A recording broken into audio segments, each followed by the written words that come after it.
पाकिस्तान में तो means climate change कोई सीरियस अभी तक किसी ने लिया भी नहीं है। क्लाइमेट चेंज की वजह से बहुत ज़्यादा इफेक्ट आए हैं।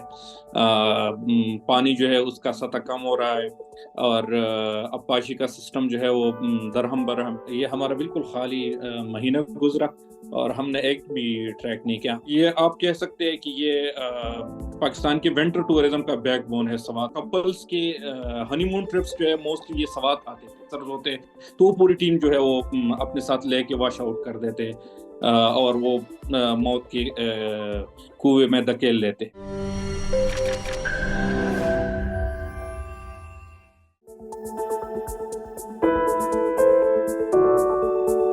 हाँ, इसी साल बदकिस्मती से जो हमारा स्नो ट्रैक्स का पीक सीजन होता है, ये आमतौर पर दिसंबर से शुरू हो जाता है और जनवरी, और ये फिर मार्च तक। तो बदकिस्मती से ये दिसंबर और जनवरी जो था, आप कह सकते हैं कि इट वाज जैसा वेकेंड मंथ। ये हमारा बिल्कुल खाली महीना गुजरा और हमने एक भी ट्रैक नहीं किया। हमने नहीं, बल्कि जितने भी हमारे ट्रैकर कम्युनिटी है और जो स्नो ट्रैक्स के शौक रखते हैं, तो उनमें से कोई भी टीम जो है किसी खास एक्सपीडिशन पे नहीं गए। सबसे जो प्रोमिनेंट चेंज है वो स्नो लेवल का है। जो टिम्बर लाइन था, मींस 3000 से ऊपर या 3200 मीटर से ऊपर जो लैंडस्केप है या हमारा टेरेन है, तो ये आमतौर पर 5 से 6 फुट बर्फ यहाँ पर ढकी हुई होती है। यहाँ पर बहुत ज़्यादा बर्फ पलटी है और लोग माइग्रेट करते हैं। तो इसी साल बदकिस्मती से दिसंबर और जनवरी में, बल्कि जनवरी ऑलमोस्ट क्लोज हो रहा है, तो वो वाला बर्फ जो है ये आमतौर पर हमें नहीं मिला। और इसके अलावा इसके साथ जो बर्फबारी के साथ दूसरी भी जितने भी वाटर लेवल्स और वेजिटेशन और दूसरी चीज़ें जो एनवायरमेंटल फैक्टर्स है या सोशियो कल्चरल या सोशियो इकोनॉमिक फैक्टर्स है, तो वो सारी जो है वो स्नो की वजह से बहुत ज़्यादा इफेक्ट हो गई है।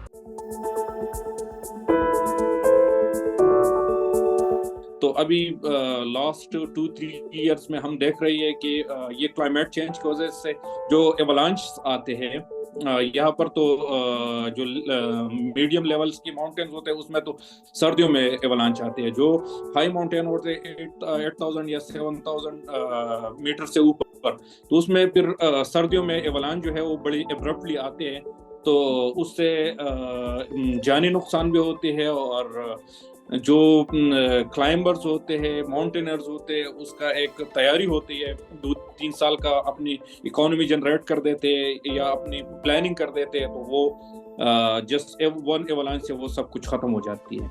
4-5 ईयर से ये है कि वो वाली रूट्स जो मोस्ट सेफ कंसिडर की जाती थी ये एवलांच की वजह से, वो इस क्लाइमेट चेंज और टेम्परेचर में ज़्यादती की वजह से वो जो है बाकी ग्लेशियर से ये एवलांच ये टूट जाता है और पूरा रूट भी बहा देता है। और बाज़ दफ़ा जो है वो क्लाइंबिंग की पूरी टीम, जिसमें 30-35 लोग होते हैं, सपोर्टिंग स्टाफ होते हैं, क्लाइंबर्स होते हैं, रूफ फिक्सर्स होते हैं, तो वो पूरी टीम जो है वो अपने साथ लेके वॉश आउट कर देते हैं और वो मौत के कुएं में धकेल लेते हैं।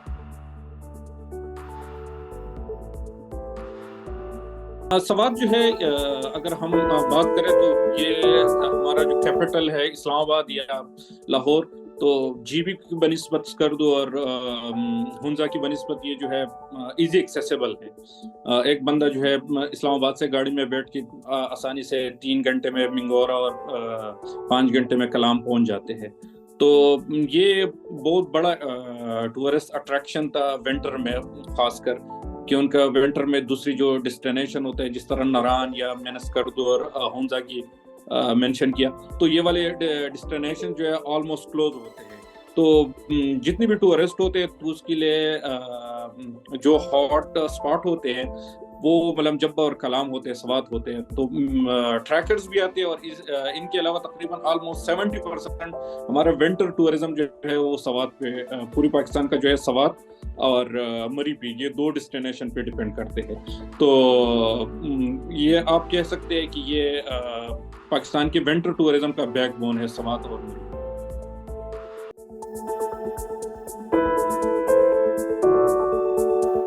اس طرح ہوتا تھا کہ پنجاب میں یہ یا سندھ میں کراچی ایٹسٹرا میں جہاں سے زیادہ ٹورسٹ جو ہے سوات سائڈ پہ آتے تھے، تو وہاں پہ یہ نومبر اور اکتوبر کا منتھس جو ہوتے ہیں یہ شادیوں کا سیزن ہوتا ہے، آلموسٹ ستمبر مڈ سے شروع ہو جاتی ہے.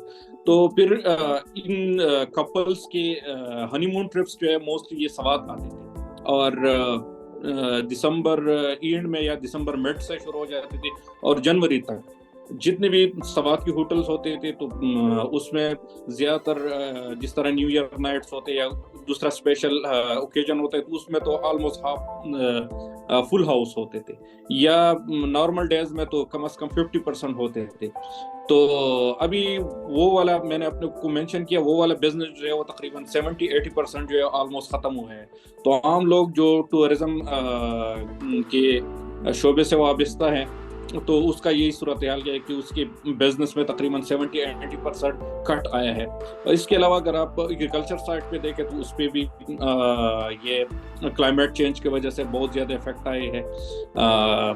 پانی جو ہے اس کا سطح کم ہو رہا ہے اور آبپاشی کا سسٹم جو ہے وہ درہم برہم ہے.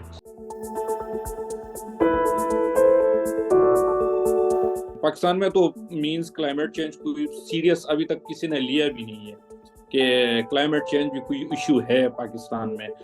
بہت سے لوگوں سے میں سن رہا ہوں وہ کہہ رہے ہیں کہ یار جنوری بہت اچھا گزرا، اسی سال جو ہے ٹھنڈ کم تھی تو دھوپ کو صحیح انجوائے کیا. تو وہ لوگوں کا ایٹیچیوڈ جو ہے وہ کلائمیٹ چینج کے طرف یہ ہے. صرف اگر کچھ لوگ اویئر ہے اس فینومینا یا کلائمیٹ چینج یا ان چیز کے لحاظ سے، ان میں سے تھوڑا بہت سے سینسٹیوٹی ہے تو وہ یہ ٹریکر کمیونٹی ہے یا وہ لوگ ہیں جو اس طرح کے ڈیسٹینیشنز اور نیچر لورز ہیں، تو اس کے ساتھ تھوڑا سا سینسٹیو ہے، لیکن وہ کمیونٹی بہت زیادہ کم ہے. تو اگر آپ خود میڈیا سے وابستہ ہے تو آپ کو پتہ ہے کہ کتنے چینل جو ہے یا کتنی ہماری مین اسٹریم میڈیا جو ہے وہ کتنا ویلیو دیتے ہیں کلائمیٹ چینج کو، اور کتنے پروگرامز ہوتے ہیں ہمارے جو ڈیلی ٹاک شوز ہوتے ہیں یا دوسرے پروگرامز ہوتے ہیں تو اس میں کتنی اہمیت ہوتی ہے، اس کا ویٹیج کیا ہے. تو وہ پرسنٹیج آلموسٹ نیل برابر ہے. تو ایک لیجسلیشن ہونا چاہیے، دوسرا اس کے اویئرنیس جو ہے تھرو میڈیا بھی اور تھرو ایجوکیشنل سسٹم میں بھی، ہمارے کریکولم میں ہماری ٹیکسٹ بکس میں یہ چیزیں جو ہے ابھی انکارپوریٹ کرنا چاہیے کہ کلائمیٹ چینج جو ہے یہ ایک گلوبل ایشو ہے، اور ہم جو ہے ایشو تو گلوبل ہے لیکن ہم سب سے زیادہ افیکٹ لوگ ہیں، اور خاص کر ہماری ایریا جو سوات ہے یہ موسٹ ونریبل ایریا ہے کلائمیٹ چینج کے لحاظ سے. تو اس کے لیے جو ہے ہمیں اپنی جنریشن کو تیار کرنا چاہیے کہ یہ ایک انٹرنیشنل اور اسپیسیفکلی ہماری ایریا کا ایشو ہے. تو how we have to tackle them. تو اپنی انکمنگ جنریشن کو یہ ایجوکیٹ کرنا چاہیے کہ آپ اس کو کس طرح ٹیکل کریں گے. تو اس کے through I think we can change some we can face some sort of solution.